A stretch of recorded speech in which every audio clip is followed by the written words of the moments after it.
Les priorités sociales. Voici les différentes notions qu'il est indispensable de connaître afin de bien comprendre ce qu'est une priorité sociale. Pas de panique si certains de ces mots ne vous parlent pas énormément. Je vais revenir sur chacun d'eux. Premièrement, qu'est-ce qu'une priorité sociale ? Une priorité sociale est un besoin qui, au regard de certains critères, va devenir une priorité pour les pouvoirs publics.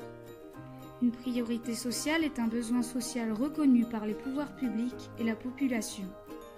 Elle est définie selon la fréquence, la gravité, le nombre de personnes touchées, l'impact collectif sur la société, l'impact des conséquences, la pression exercée comme avec les médias par exemple, les ressources et la volonté politique des pouvoirs publics.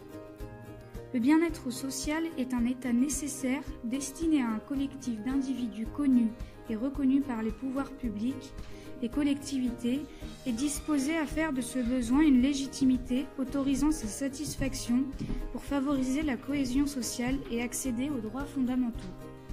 Le besoin social est, quant à lui, un facteur indispensable à l'état de santé de la population. L'individu est soumis à des pressions sociales importantes et qui ont une incidence sur son état de santé, notamment sur son bien-être social.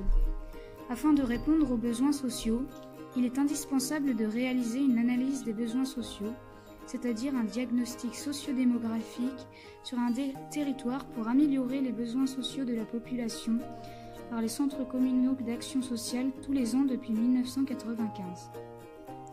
Les politiques sociales communales s'adaptent aux réels besoins sociaux de la population grâce à la proximité.